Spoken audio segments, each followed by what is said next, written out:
Pop quiz. Which set makes cyclohexene? You have 10 seconds. Go.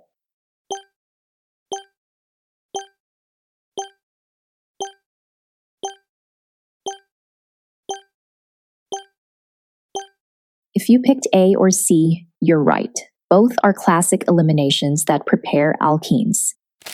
In this video, you'll learn how to make alkenes by elimination reactions, specifically dehydrohalogenation and dehydration, and how to choose conditions, predict the major product, and avoid common traps. To set the stage, remember that elimination reactions remove two groups from neighboring carbons, a beta elimination, to form a pi bond. It's the opposite of addition, which adds across a pi bond. One key method is dehydrohalogenation.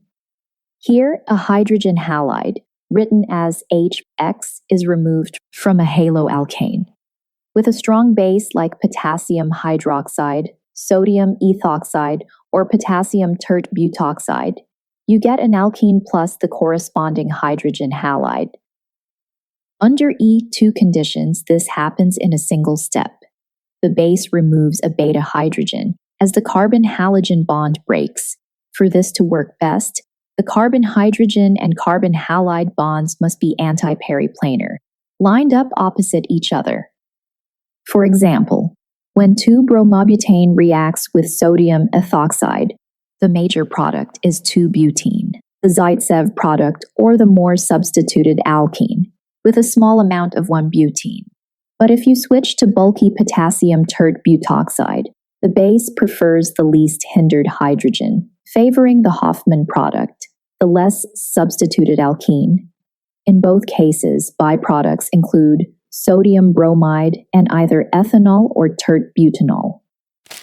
It's also important to distinguish E2 from E1. E2 needs a strong base and occurs in one concerted step without forming a carbocation. E1, on the other hand, occurs under weak base and acidic conditions, usually with tertiary substrates. The leaving group departs first to form a carbocation, then elimination follows, meaning rearrangements are possible. So far, we've seen what dehydrohalogenation is, how the E2 pathway works, and how the base controls Zaitsev versus Hofmann outcomes. Want to check your progress? Tap the link for a quick practice test and a concise study guide tailored to this lesson. Quiz yourself, skim the highlights, and jump back in. Another common way to make alkenes is dehydration of alcohols. Under concentrated sulfuric or phosphoric acid with heat, an alcohol loses a hydroxyl group and a hydrogen from the adjacent carbon, producing an alkene and water. For secondary and tertiary alcohols, dehydration usually follows an E1 pathway. First, the hydroxyl group is protonated, then water leaves to form a carbocation, and finally, a beta hydrogen is removed to give the alkene. By contrast, primary alcohols generally avoid forming unstable carbocations and instead proceed through an E2-like pathway. For example, cyclohexanol treated with sulfuric acid and heat undergoes dehydration to give cyclohexene and water. Removing the alkene as it forms, such as by distillation, can push the equilibrium toward more product. One important caution: carbocation rearrangements are common in E1 dehydration.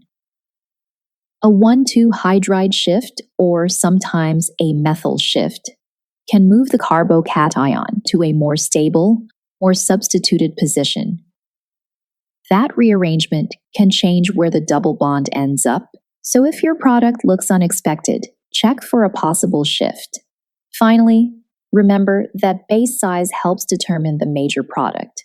Bulky bases like potassium tert butoxide favor Hofmann products, while smaller bases like sodium ethoxide give Zaitsev products.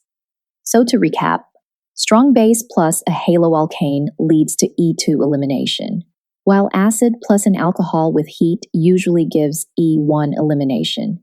And when predicting the major alkene, apply Zaitsev versus Hofmann. more substituted unless the base is bulky. Now that you've watched the video, let's see how much you remember. Head to the link in the description where you'll find Quizlet content made just for you.